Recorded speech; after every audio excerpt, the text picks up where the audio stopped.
I am Beatriz Manz, and on behalf of the Center for Latin American Studies, I'd like to welcome you here to the panel on Central American migrations and the U.S. border. The panel today on Central America and U.S. border will discuss what has truly become a defining moral and political issue of our time. We have an extraordinary panel. Everyone on the panel has studied this issue as scholars with rigor and care and also deep human compassion. All are engaging this issue right now in Guatemala, Honduras, in Mexico, and migrant shelters in the US.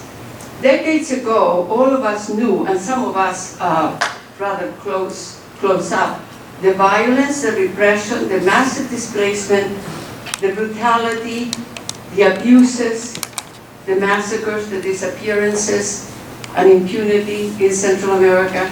And yet the US government supported and defended savage military regimes that the UN termed genocidal. Now the US government has deplorably called these migrants criminals invading the US with caravans and said the US is full. Let me begin by introducing the first panelist. Karen Musalo is a professor of law at UC Hastings School of Law and is the founding director of the Center for Gender and Refugee Studies and the Refugee and Human Rights Clinic at UC Hastings.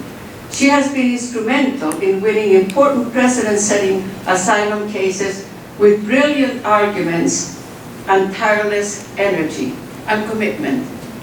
She will address legal issues related to asylum. Karen Musalo.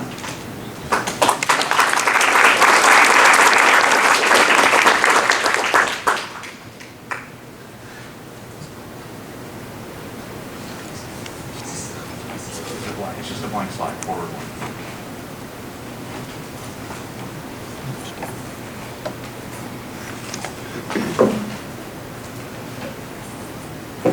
I want to thank the Center for Latin American Studies for inviting me, for putting this panel together with these incredible co-panelists, and also to thank Professor Manz for such a generous introduction. I have promised to stay within my 10 minutes, which will be hard because I'm going to try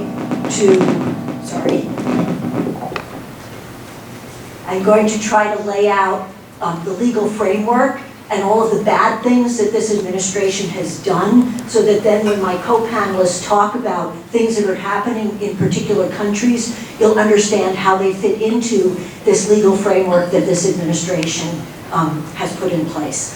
So just to give you a little bit of a roadmap, this slide will show you the different policy changes that have been implemented. I'll go through each of them individually but quickly. So metering, family separation, prohibiting claims not made at ports of entry, the so-called Remain in Mexico policy, the third country rule, outsourcing refugee obligations, ending something called the Flores Agreement and implementing indefinite detention of families and children, and then attempting to foreclose gender and fear of gang claims. So it's a lot, and what I hope to give you is just a distillation so you understand what this policy is and how it is really affecting people on the ground.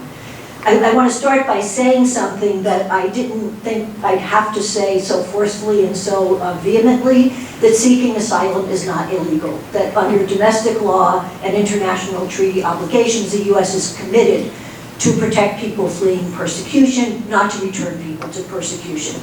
And you know, we hear about people entering like illegally, they don't enter at ports of entry, but the Refugee Act specifically and expressly says, and I quoted the language here, that any person physically present in the United States or who arrives in the United States, whether or not as a designated port of arrival, so whether or not they enter in between borders or so-called illegally, irrespective of their status, meaning that they can have no status, they're undocumented, they may apply for asylum. So every time you hear people talking about this is illegal, they're criminals, just remember that that runs counter to the express language of the 1980 Refugee Act. Okay, so how has the Trump administration tried to thwart asylum seekers from seeking protection? First of all, they began this unprecedented measure called metering. So beginning around May 2018, it continues to the present. Individuals would show up wanting to seek asylum in the US. They would show up at the border, and US Customs and Border Patrol would tell them that they had to wait. They had to wait in Mexico, saying that they didn't have capacity to process people. So this was really an absurdity. It was getting down to the level of like just a handful of people would be processed every day, and the rest would be forced to wait in Mexico. As you'll see later, I'll get to a slide where I will talk about how legally the Trump administration is now requiring people to remain in Mexico. So it's sort of building on metering, but making it even worse. So this is just so what happened is a lot of asylum seekers would be on the border. They would create a list of the order in which they should be called up when Customs and Border Patrol told them that they actually had spots to be able to let them enter. So this is just a photo of a woman and her son who had been waiting in Tijuana. Okay, next, family separation. How many of you have heard about family separation? Yeah, so this one got a lot of publicity. It was maybe one of those bridge too fars that offended even people who actually don't usually care that much about this issue. So former Attorney General Sessions had the zero tolerance policy, under which he said that US attorneys should prosecute every single person who entered illegally. Now, asylum seekers usually were not prosecuted because they are allowed to enter illegally. But the administration started prosecuting, and this justified family separation. They would say, okay, the parent is going to jail, we can't put the child in a regular jail with the parent, so we're going to separate them. It was like the fig leaf to justify it. The policy had actually started way before May 2018. It was challenged in litigation. The judge ordered that all separated families be unified. Trump got so much flack about it that he actually signed an executive order ending family termination, but we all know that it continues to this day, and hundreds, if not thousands, of children have still not been reunited with their families. Parents were deported without their children. The government, most shameful, the government instituted no policy whatsoever to be able to identify which child belonged to which parent to be able to actually unify them. And, you know, and the judge who heard this case criticized it, said, you know, you take more care with somebody's like personal material possessions to make sure they get them back than a child.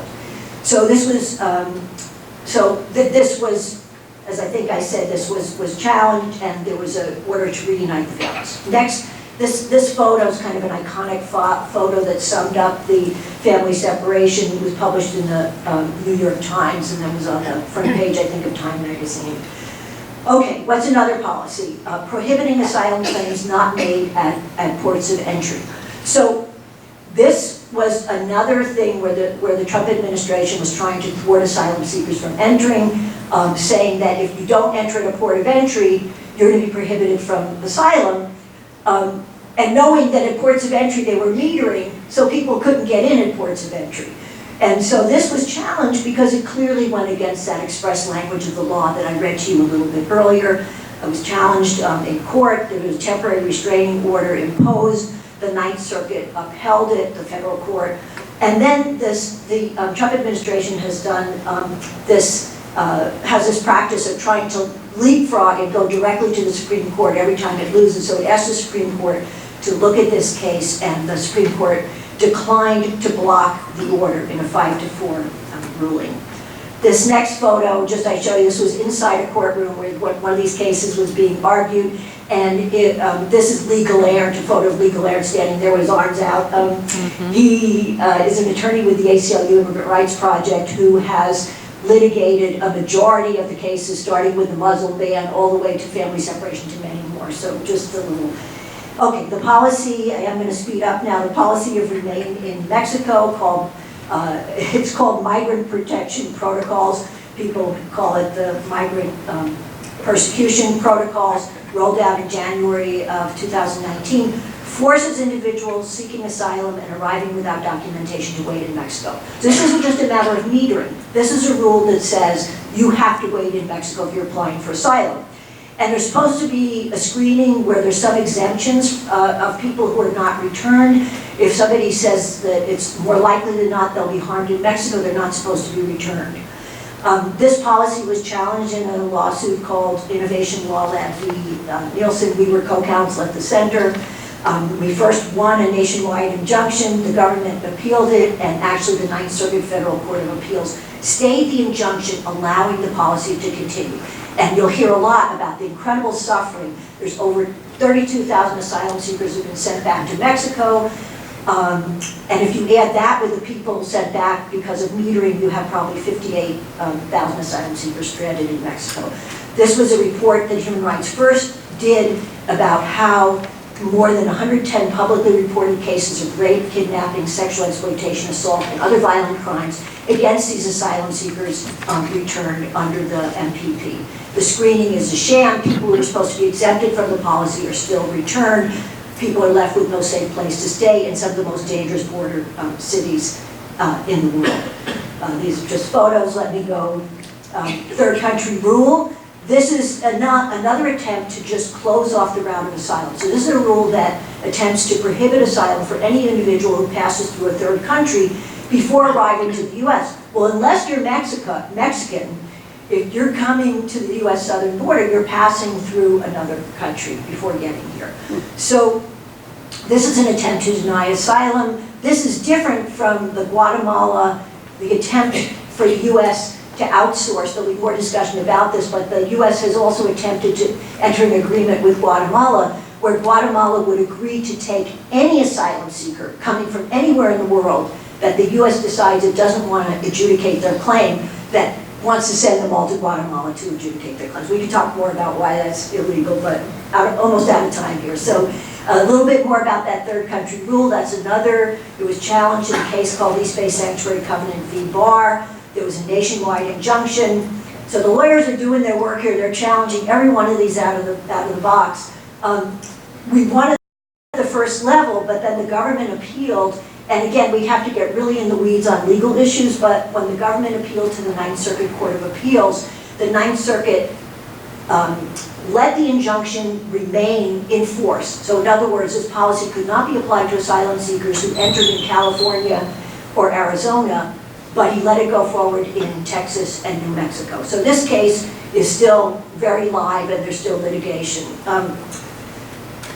Ending the Flores Agreement, which would allow indefinite detention of family and children. The Flores Settlement Agreement was an agreement that is entered into more than 20 years ago, which sets standards for care and custody of children, recognizing that children should never be jailed, and if they're jailed, just for the shortest possible time. And the Trump administration is trying to, has issued regulations that would basically eviscerate or end the Flores Agreement. And here's just a couple of photos of children behind bars. This policy is also being challenged before a judge who's an Obama appointee named Judge Dolly G, who has really been great on the issue and excoriated the administration for things it's tried to do. So here's Dolly G, and we have faith in her that she's going to do the right thing. And then I think that this is probably my next to last slide. The other thing that the administration has done, so all of these things that I've just talked about are attempts to prevent asylum seekers from even making it to the US where they can apply for asylum. But some of them are here, or some of them will make it here. So in this unceasing, unprecedented attempt to close down protection, the administration has attempted to change the refugee definition. It issued, because I'm out of time, not going to go into detail, but it took a couple of cases that are really significant for Central American asylum seekers. A case called Matter of AB that tries to foreclose asylum claims for women fleeing domestic violence and gang violence. It's somewhat limited by this case called Grace v. Sessions. And then another case, another decision called Matter of LEA, which tries to foreclose claims based on family relationship, which is also really a basis of protection for these Central American claims where a gang might have it against one person, a family, and goes against the entire family. So wrapping up here, this is just a photo of Miss A.B., the asylum seeker in the case that the Attorney General used as a vehicle to try to end protection. Human Rights First and the center that I direct produced a short video about her case and what's at stake, and I recommend it to you. And then just to say a word about our center, so we're based at UC Hastings. We're involved in a lot of this major asylum litigation. We're leading a national campaign to reverse AB. We provide training and expert consultation to pro bono and nonprofit attorneys bringing these cases, and we help connect experts with asylum attorneys through an expert witness data. So I apologize if I've gone a little bit over, and I thank you all for your patience.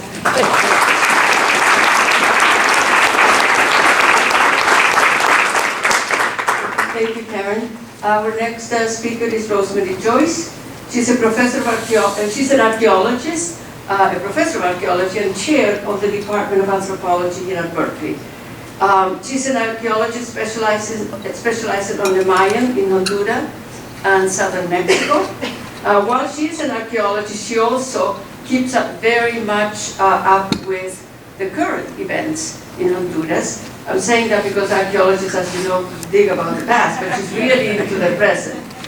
Professor Joyce was appointed by President Obama to the Cultural Property Advisory Committee. Professor Joyce. Thank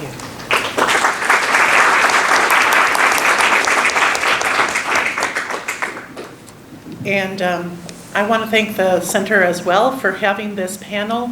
I think it's especially important as we are barraged with these kinds of issues that we not lose track of the specificities of what's being done to countries and to citizens of countries that the U.S. has a long history of exploiting and whose economies and political systems the U.S. has been complicit in distorting. I had the privilege of doing research in Honduras starting in the 1970s and fieldwork there through 2009 when a coup in Honduras, which was tacitly approved by the U.S., removed the legal government, a legal government that had been taking a number of steps to try to reduce poverty in the country and to reduce inequality in the country, steps that according to U.S. own measures were successful.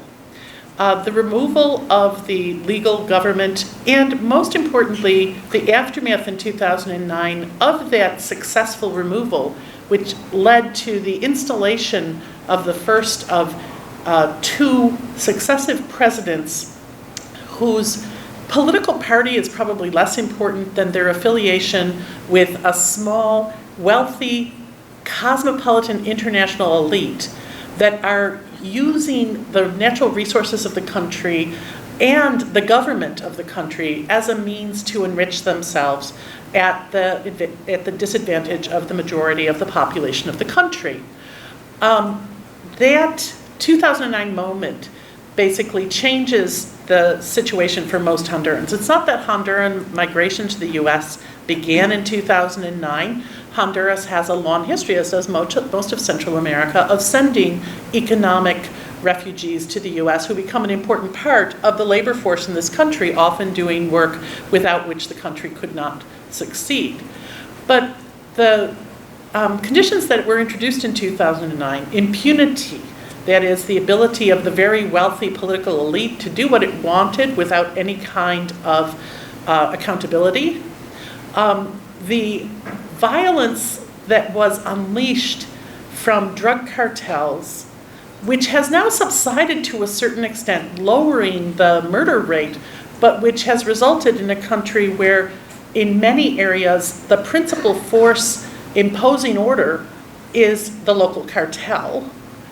And the opportunities that drug cartels have offered to the Honduran political elite to make even more money off of misery and immiseration of the country. The current president of Honduras, his brother, today his cousin, are both under indictment in the Southern District of New York for drug trafficking, and he is an unindicted co-conspirator in the case in the Southern District of New York. This sort of capture of the government for the benefit of a small elite is something that, that perhaps feels a little bit more familiar in the US since 2016 than it did prior to 2016. For people in Honduras, this provides a situation in which security, personal security in your home and in your city and your countryside isn't being provided by the government, because the government doesn't necessarily see itself as in the business of governing. Secondarily, because of the need to repress political opposition to the installation initially of the coup regime and later of the government that was elected, the successor government that was elected with a minority, about 35% of the votes in a contested multi-party election, and then most recently was re-elected in an election where the vote count sort of literally went backwards after it was clear that the president was not going to be re-elected. Suddenly, new votes came flooding in and he was re-elected. In that situation, the government actually mobilized the police forces as a security force that owes its sort of loyalty primarily to the government and not to the people. And that means if you are in a neighborhood where crime is happening, you don't feel like there is a police to turn to. In fact, turning to the police is dangerous and bad. That situation is often figured in the US media by an exoticization of gang violence in Honduras. And I want to actually really reinforce the idea that what the US media has done, with I think the best possible intention, has exoticized Honduras as an inherently violent country. And I want to contest that. While there are tremendously violent incidents that happen in the country, it isn't a failed state out of control with the drug cartels and gangs controlling everything. It is a government that chooses not to exercise its responsibility for governance, and that therefore is not reliable for the people who may be living in a neighborhood where a local gang comes to extort them. So there's structural conditions that the US is supporting because we support the government of Honduras. We see it as a major ally in the war against drug importation into the US. We see it as well as a major neoliberal ally in modernizing access to the natural resources and economic opportunities in the country. The president of Honduras has been lauded internationally, not just in the US, but internationally, as a highly progressive economic thinker who is building a new economy. And he's doing all of those things, but not necessarily to the benefit of people in the country.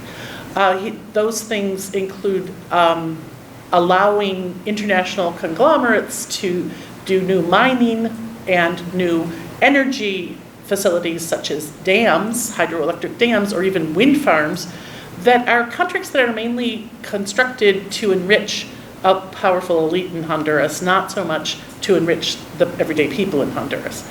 So this has led to greater and greater inequality. The rise of inequality since the coup is dramatic. It's probably the quickest rise in inequality that we've seen in modern times in the Western Hemisphere. The very, very small elite is very, very wealthy. And this was not the case in the 1990s. Unlike some of the other Central American countries, Honduras had less of an economic gulf between the leadership of the country and the mass of the people. It's now moved towards what once was considered to be an unacceptable situation in Latin America. Poverty currently, according to the UN, over 50% of Hondurans are said to be in extreme poverty and 70% are in poverty. That push is part of the story, and it can't be separated from the political issues that give people a right to make asylum claims, because that poverty is then added to the fact that in any particular local neighborhood, if you're trying to make a little bit of a living by some form of small commerce, you're going to be extorted by gangs. It's added to the fact that for many people in many parts of the country, the most likely form of economic employment is the very risky business of the drug trade. This situation led to people beginning to come north And they're coming north because they can't guarantee a future life to their families that will be as good as theirs or better. And because they saw the United States as a land of opportunity. They saw the United States as a natural ally. Many people in Honduras already have family members in the US. They understood that if they came to the US willing to do work, we would provide them the opportunity to do the work. And instead what happened at the border is that Honduran families were torn apart.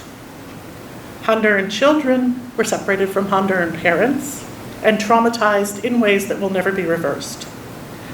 And that hasn't stopped Hondurans from coming to the US. And that very powerful fact should tell you how difficult life is for the families that are setting out on this. One of the most corrosive arguments that's been made is that Hondurans who seek to come to the US are visiting this violence on their own children. In fact, what many of them are reacting to is the increasing destruction of agricultural opportunity that comes with climate change, which is caused by the First World. And I'll leave, as my time is over, with this one last statistic. This season's agricultural yield is only 40% of what was hoped for. In a country that's dependent for basic grains on agriculture in the country, that means that 60% of the necessary food is unavailable. That's why people are coming despite what's being done to them at the border. That's why this is a humanitarian crisis and the kind of crisis that international asylum law asks us to respond to. Thank you.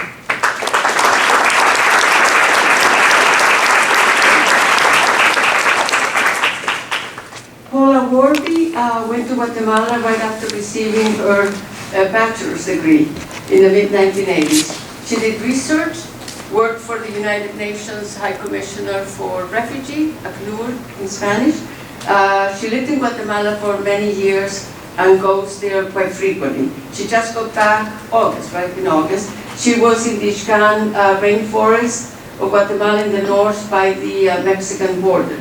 She came to Berkeley to attend graduate school, where she received a Ph.D. in public health. She's a researcher and writer at the Hesperian Health Guides. Paula Worby.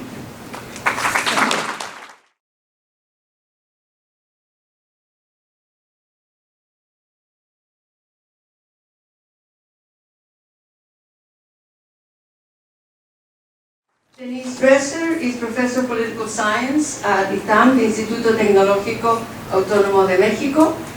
She's a political analyst and columnist writing for Reforma and Proceso. She's the author of numerous publications on Mexican politics and U.S.-Mexico relations. She's one of Mexico's foremost public intellectuals and a tireless voice for human rights and democracy. Denise.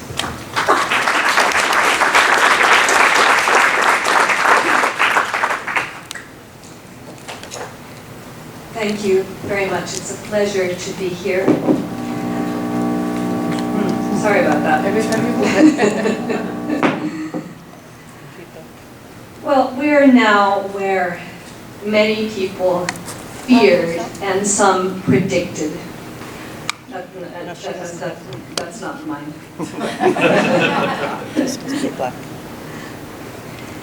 Where are we? Mexico has effectively become the backyard for President Trump. The place where you wash the dirty laundry, you throw out the trash, you put up barbed wire to defend the North American neighborhood from the Central American threat. So Donald Trump won't have to worry about building or financing his wall because Mexico has become a wall.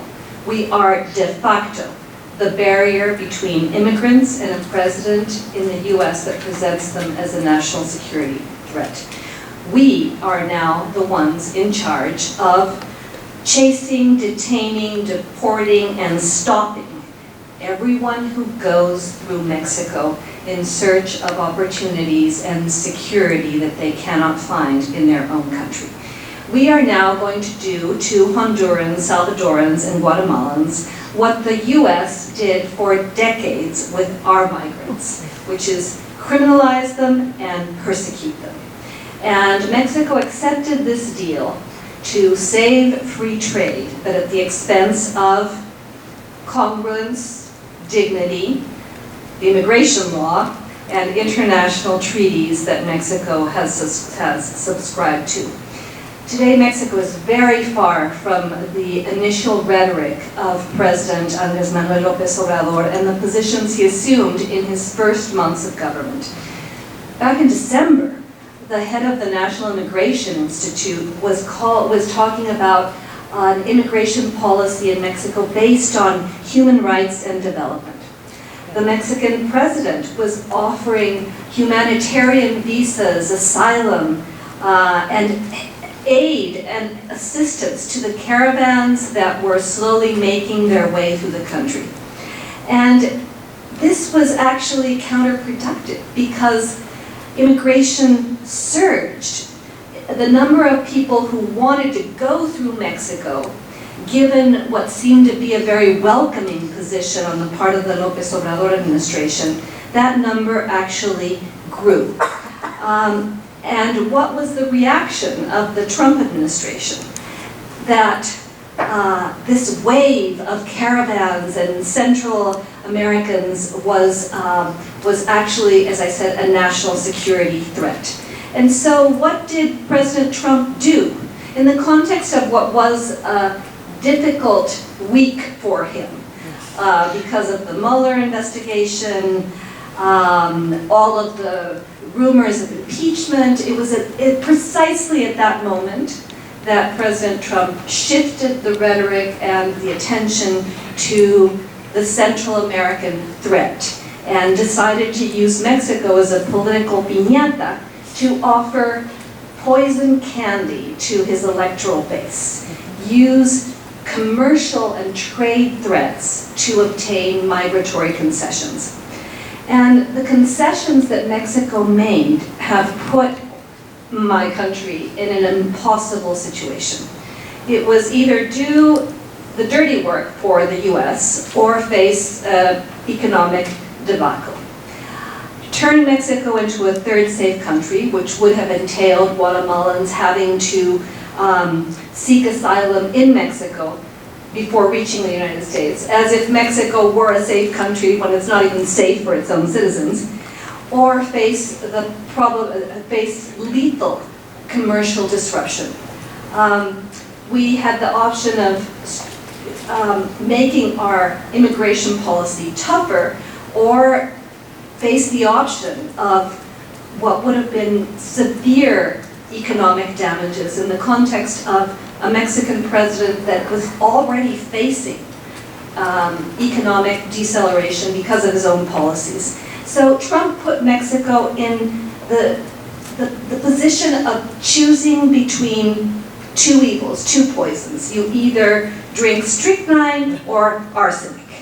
So in the context of a volatile economic situation with dramatic decreases in investment, Moody's and Fitch downgrading Mexico's debt, the Mexican government actually had very little room to maneuver. And so they could, I think that Marcelo Ebrard and his team could have chosen a different path.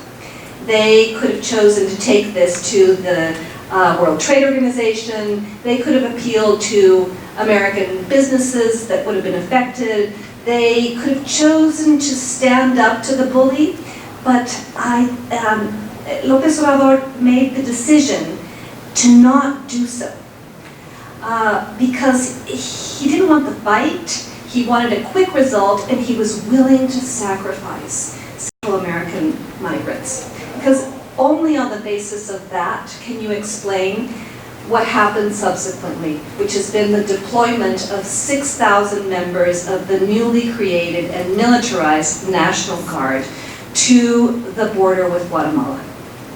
Only in the context of López Obrador saying, I'm not going to fight this fight, can you understand the way in which Mexico is now emulating US rhetoric on applying immigration laws and how detentions do not constitute a violation of human rights. and what Mexico agreed to, and you mentioned, which was to accept and expand upon migration protection protocols that are going to force Mexico to receive deported Central Americans while they process their asylum petitions in the US.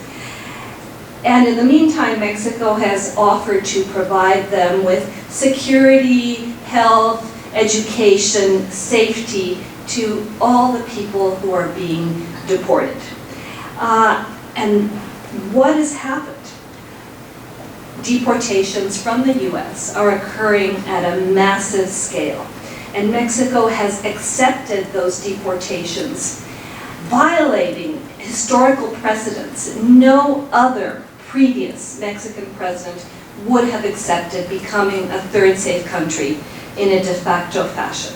And we've become a wall because, as Alejandro Madrazo from CIDE argues, the few and scarce resources we have with the National Guard that's also being used to combat insecurity and a growing homicide rate, those resources are now being used, being deployed at the border. And the National Guard is, as I said, chasing and apprehending people, taking them off of buses, raiding the traditional havens where Central Americans have sought protection throughout Mexico, raiding those places like the Centro Migratorio in Saltillo that produced a video showing just the brutality of the invasion of this safe space by the National Guard. And what has this produced in Mexico? Humanitarian costs, financial costs, and perhaps even commercial costs, because what was negotiated only bought Mexico time for 90 days. We don't know whether in the next revision of what Mexico accepted, Trump is going to ask for more, because he didn't say that he was permanently removing the threat of tariffs on Mexico. He just said that he was suspending them indefinitely. So that's where the Mexican president put us, in a position of negotiating from weakness, problematic for Mexico because we do face a power asymmetry and we don't have much room to maneuver. Mexico was extorted, but Mexico allowed itself to be extorted. Mexico was taken hostage and Mexico paid the ransom, without knowing whether or not this is going to be enough, without knowing whether or not this is going to be enough to pacify Trump, or whether the threat of tariffs will become part of his campaign in the face of the next election. And what is probably going to happen is that the concessions that Mexico made will not be enough. And we're going to see another round of tweets and another round of demands. And Mexico will then heighten its commitment to apprehend and deport. And as I said, we're going to be doing to migrants, Central American migrants, everything that we decried and criticized the US for doing to our own for many years. And our National Guard will effectively become a border patrol that is in charge of cleaning the backyard that we have become. And we're not only a backyard, and we're not only a wall, we've also become a waiting area.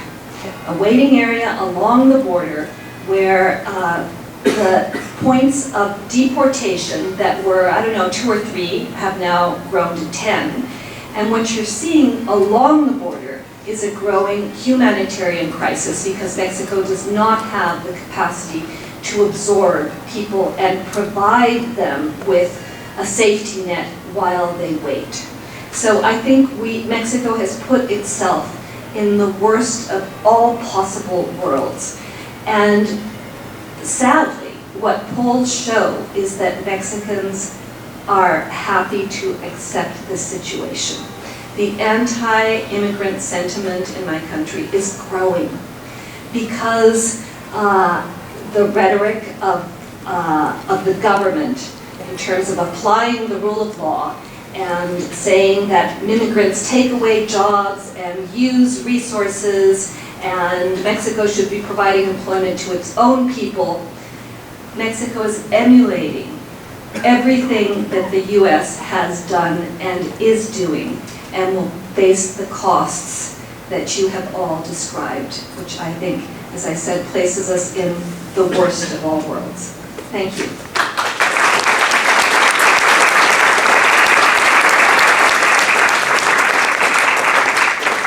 And finally, Elizabeth Oglesby. She went to Guatemala after graduating from college. She gave up starting law school and instead went to Guatemala in the mid-1980s. She did research in the highlands of Guatemala and also worked very closely with the anthropologist Mirna Mack, who was murdered by the Guatemalan military on September 11, 1990. She came to Berkeley eventually and got her Ph.D. in geography here. She's now a professor at the University of Arizona in Tucson. I should say that Liz is one of those academics who has successfully balanced her academic work with deep and active commitment to justice. I should also mention that Liz and Paula Worby were part of a team of researchers in the devastated highlands of Guatemala in the 1980s during a period of slaughter and massive displacement and military control. Their research was invaluable for my own research that resulted in the book Refugees of a Hidden War. Liz Oglesby was an expert witness in the landmark Guatemala genocide trial in 2013, where I was an eyewitness. Liz Oglesby.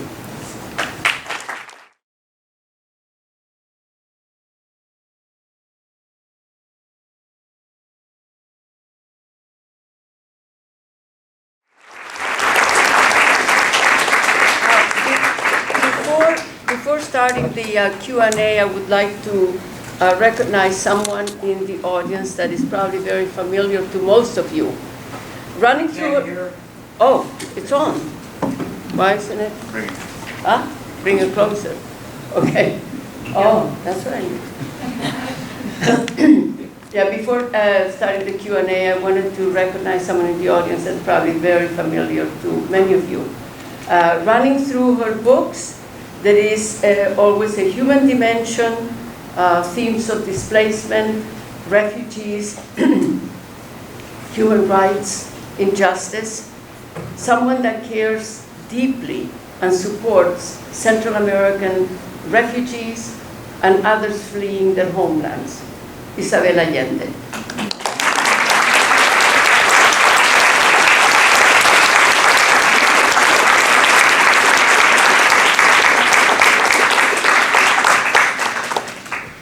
So with that, any questions, comments, or do you want to engage each other, or something that you did run out of time and you were not able to say? I just wanted to underline Liz's last point, because one of the things about current U.S. policy as an anthropologist that I have to stress is you'll read a lot about these not really being families. And there's a very destructive and problematic attempt to redefine legitimate families as people who have DNA analyses that link them. And I just ask you all to think about all the people you consider family that would fail that measure. It's in-married spouses, it's, as you said, aunts and uncles, grandparents, but it's also caregivers who might be step-parents or may not be in much of Honduras. Many rural Hondurans don't formally marry, so they may not have a license that says they're really the parent of the person. And this, again, it's part of a kind of use of language to create violence towards these people. Anyone wants to respond or add something? No. I would just say, Go ahead.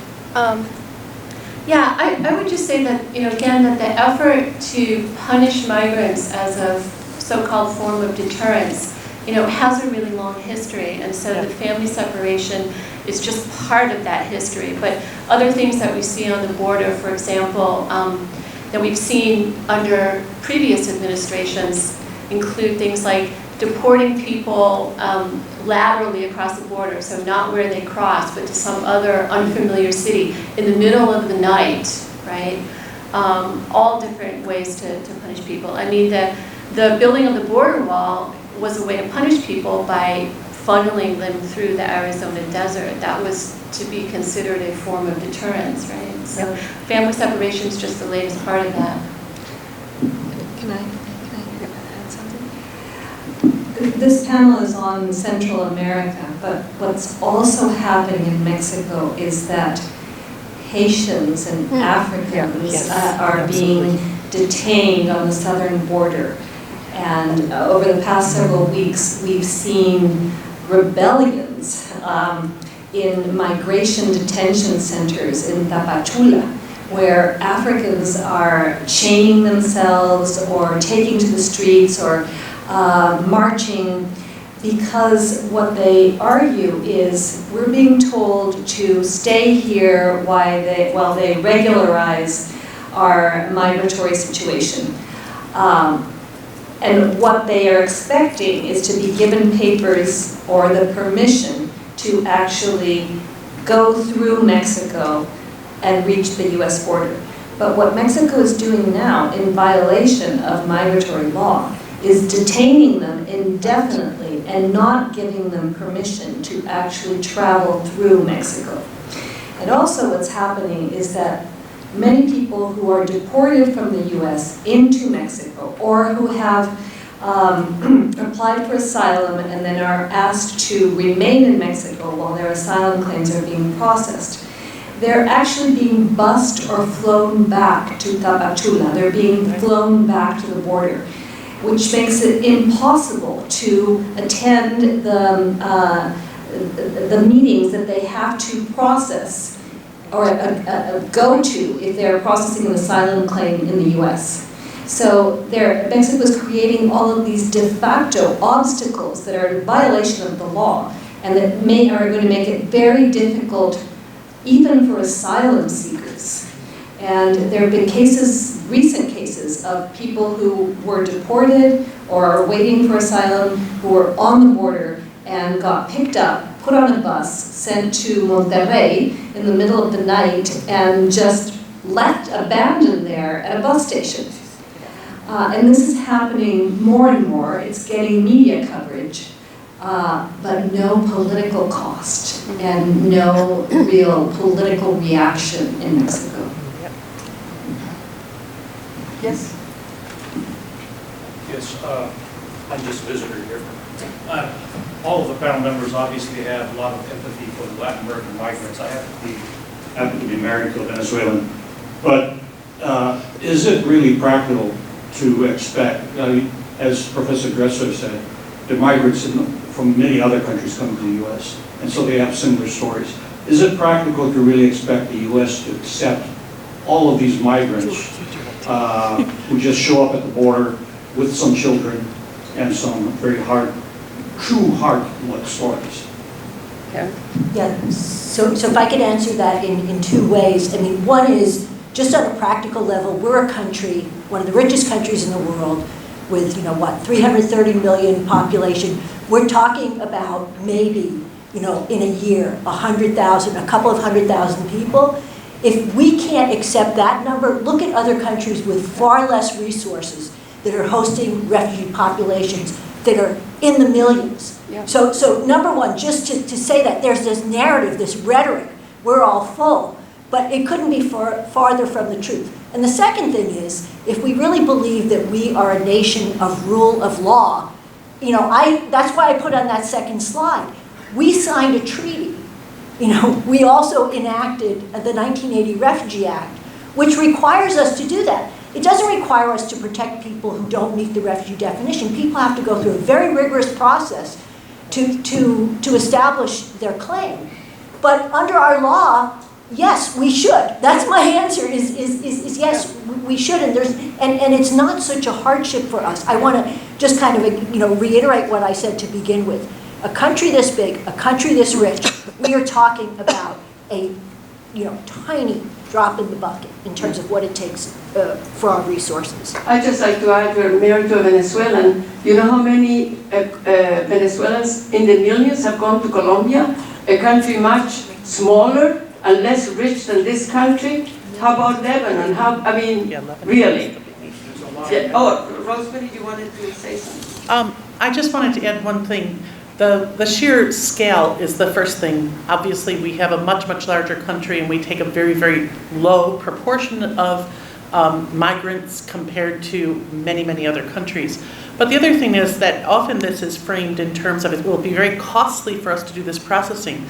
We've made it more costly than it needs to be. We had a process in place that was less expensive before the current administration. And we could go back to that, including the pejorative catch and release. What is usually not acknowledged is that, in fact, keeping track of people worked. That people who were waiting adjudication in the country could, in fact, be counted on to show up for their hearings. So it's not a huge expense unless you're trying to incarcerate everybody. Yes. Yeah, I would really, thanks. I would also really like to challenge the idea that there's this tremendous negative cost associated with immigration to this country. I think one thing that wasn't mentioned is the enormous contribution that immigrants make to this country.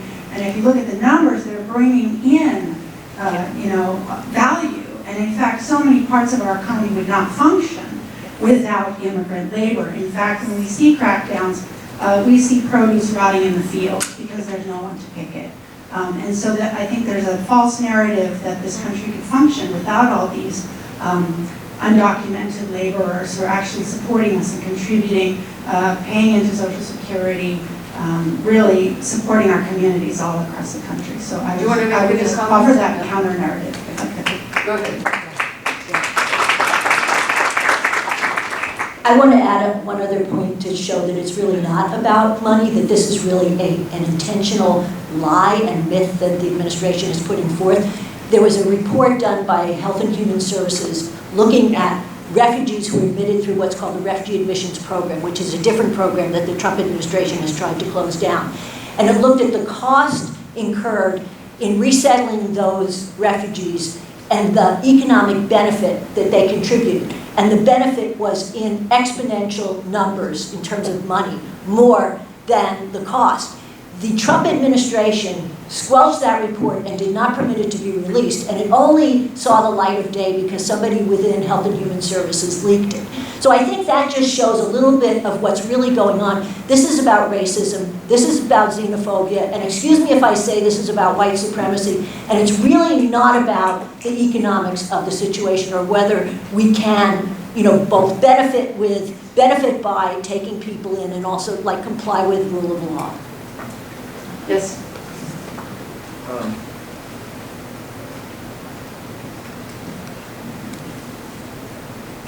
Based on my conversations with people, I do not think it's a winning argument in America that we accept 200,000 migrants from the Central American countries and Mexico every year. Whether that's, I'm not saying it's right or wrong, but it's not acceptable to most Americans. So then, if you want to have 200,000 coming in every year, what is the argument? Well, you made an argument actually. You made an argument that it's actually cost effective, not an economic problem. But it's a hard sell because of perfectly nice people who are liberal on a lot of issues and who are appalled by what's happening in the Trump administration, still do not think that 200,000 people a year should be coming in. I'd like to respond to that. Okay. Actually, Go ahead, Liz. Wait, but I'll get to you after. I think these are all good questions and good points, and we have to answer them. I think that a lot of people might not be aware of everything that Central Americans have contributed to this country already. And that is, we don't need to see Central Americans as victims. We don't need to have even sympathy for them. We need to have respect, because we need to understand Central American migrants that came in the 80s and 90s, they helped revitalize the US labor movement. Salvadorans in Los Angeles organized the Justice for Janitors campaign that revolutionized labor organizing strategies. Guatemalans in Florida organized against slavery and forced labor in the tomato fields. They were instrumental, along with Haitians and Mexicans, in the Taco Bell boycott and in the creation of the fair food movement. So Central Americans have made an incredible contribution to this country, like every other immigrant group before them. So I think that's what people need to understand. So unfortunately, I'm not going to be able to actually come up with the statistics, but as a social scientist, I have to say that we've got to be aware of the fact that when we talk to people, they're not a random or representative sample of the country. The random and representative polling data that exists shows that the majority of people in the country, in fact, are willing to have migration into the country. So the question I think you quite rightly raise is, what is the argument that we make for people to follow through on this basic openness that they have to migration, which rests both on the history of our country as a migrant-built nation and on the humanitarian sense that we should help people. And there, the economic argument is one that I think cannot be refuted, which is that this country rests on a continuing entry of new laborers. If we don't continue to recruit population from around the globe, the demographics of the country will shift to an increasingly senior population without the junior population we need to do the labor, to produce the tax, the pay into taxes. And we can look at the globe at other places that have a more restrictive approach, that have had this kind of demographic pattern, and it's often, we often point to places like Japan that have a problem with actually recruiting labor. This country has historically been able to recruit labor. On the long term, that's why migration kept happening even when there were incidents of nativist sentiment against whole groups of labor, of immigrants. There is a difference now, and I think we also have to acknowledge that difference, which is that Central Americans are being demonized in the service of a particular kind of racialization of our nation's identity. And I think that's the final thing that those of us who want to reverse what is happening need to call out firmly and clearly. Central Americans are not criminals. Mexico did not send the US its worst people. The people who seek to come here are people who will make up the fabric of the country. And just to reiterate that this doesn't have to be based on individual conversations, but you might want to use the actual statistical information that exists out there in those conversations if people try and actually tell you this is bad for the country.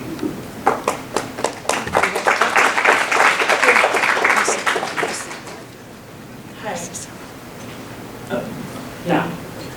So a few of you alluded to the 1980s and the dictatorships that happened during that time in Central America, especially as they were supported largely by the US. Could you maybe speak more to how the current situation with violence and also like economic issues in Central America come from those 1980s dictatorships, and how, like, based off of that, we might have some sort of culpability or responsibility to take these people in?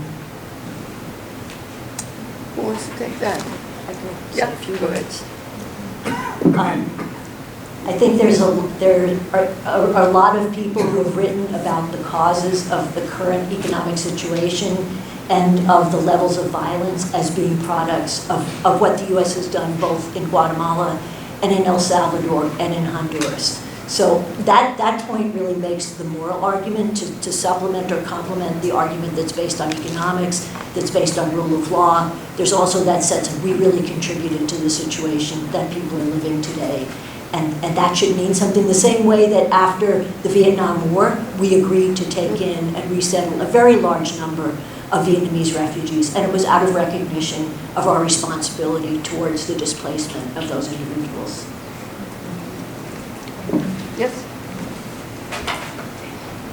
So when we talk about people who are coming over now and who have and their right to have asylum hearings, my understanding is that the granting of asylum for people in the past. So they can read in the back.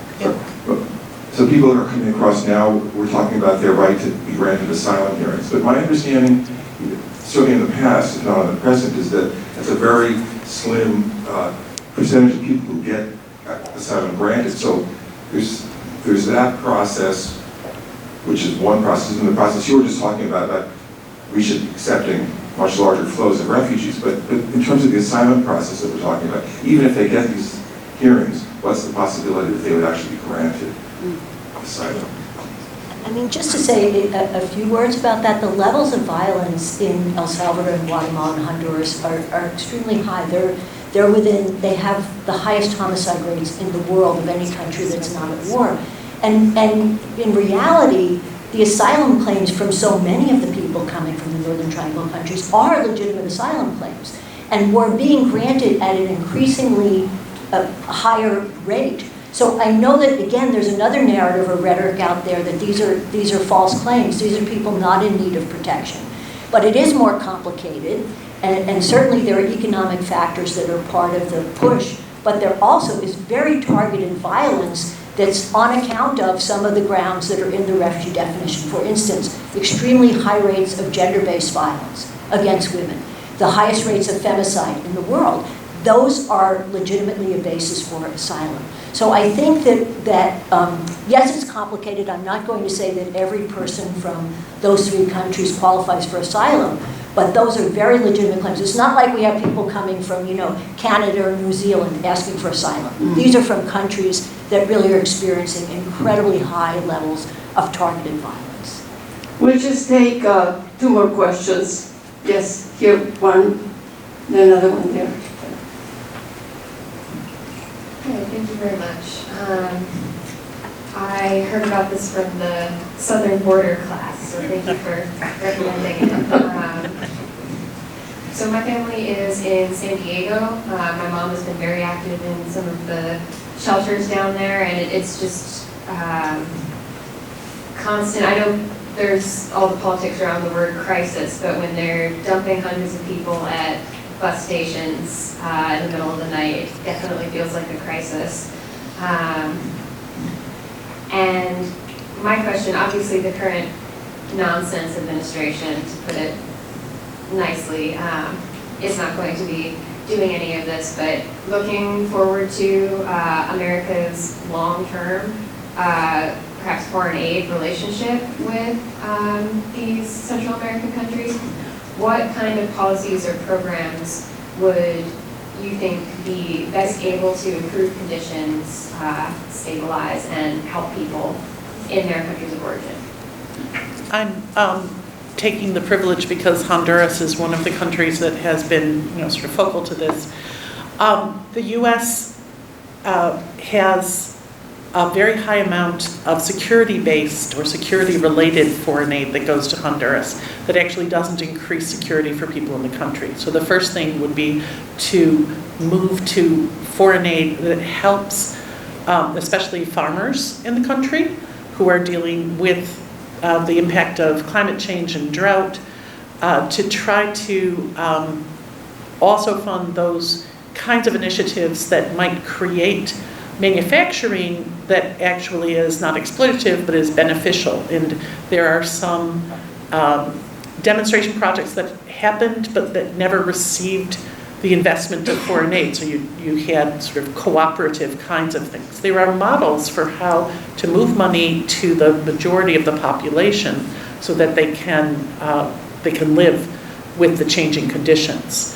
We also need to rethink the way that we send money into these countries to do the fight against the drug trafficking, because it's counterproductive in the extreme. And I'll just leave it at that. I might want to say something. I think it's a really good question, and it's one that's been debated a lot. U.S. foreign aid is pretty much, to Central America anyways, pretty much the definition of insanity. It's, doing things the same way over and over again and thinking that maybe magically you might get a different outcome. If we want a different outcome, then we have to do things differently with foreign aid. Now, the United States has just recently blown it in Guatemala by turning its back on Guatemala's anti-corruption commission that was UN-supported CC, which closed its doors officially yesterday, and which was, that Paula talked about, which was Guatemala's best chance in a very long time at reform. So something along that lines, I think, to really get at the ways that Central American states are captured by mafias and organized crime, some of which come out of the 1980s counterinsurgency years. Also protecting human rights activists and judges and environmental defenders who are all under threat in Central America, because as long as that threat of violence exists for people who are trying to imagine and organize alternative visions, then those alternative visions are never going to be able to come to fruition. So I think those are some of the things that USAID ought to focus on. And just to throw in, and it's coming back to the other question about the legacies or the ways, the current ways that the U.S. is or isn't creating the flows, and that is, again, these economic policies and the environmental impact on, what is U.S. business and international capital, what the projects that are being funded with the cooperation and investment of the Central American elite. So I think I'm not going to say more about that, except, and then to say the screen that I flashed up there that had the name of a representative, Norma Torres, who is in Southern California. She is a U.S. congressional representative of Guatemalan origin who has been very instrumental in the protection of the human rights, all of the different current administration policies that have been harmful to Guatemala, but by extension, many affecting other countries in Central America. She has just really put herself out on a line in many ways and holds a whole, kind of posse of Congress people who she can call on and we're responsive to that. So my little note up there was like, and if any of you live in her district particularly, but those of us who don't, write her a little note.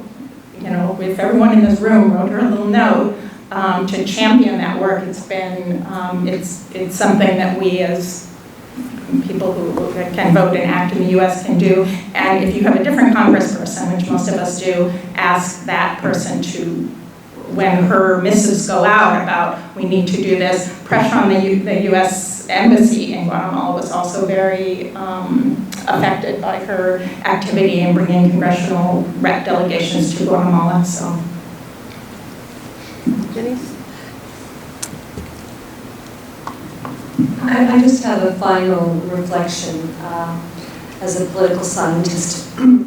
What concerns me as well in what's happening in the debate on immigration is an emerging pattern in Mexico and the United States that is presidential disdain for the law, for international treaties and obligations, a propensity now north and south of the border to just change rules on the basis of a tweet, a decree, an announcement. And I think this is creating spaces and situations of lawlessness, of exceptionality, of violations of basic rights, as is the case in detention centers north and south of the border, and the normalization of the executive power ignoring or jumping over the law for political or racial reasons. And this is dangerous for democracy beyond immigration.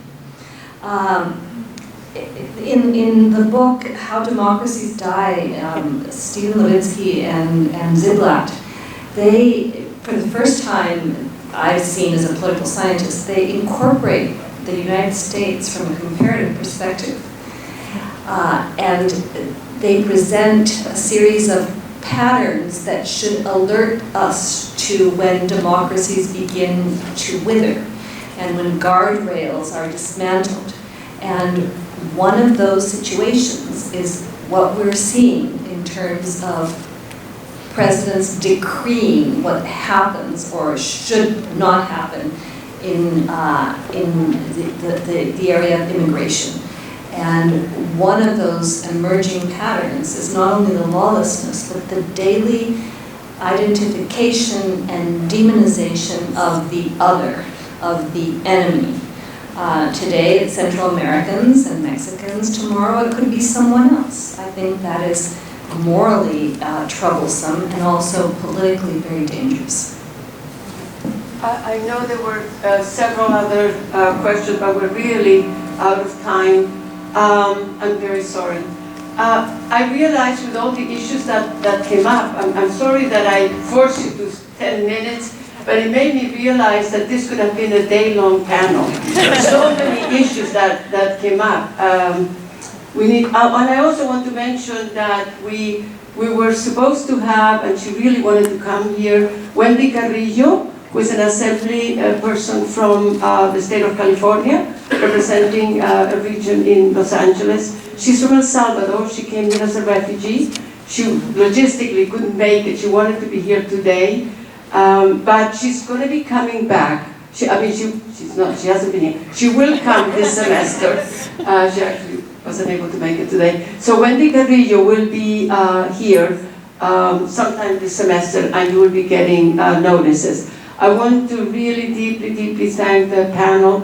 I wish you had more time, but I think it was an excellent, extraordinary group of panelists that we had today. I deeply appreciate it. Thank you very much.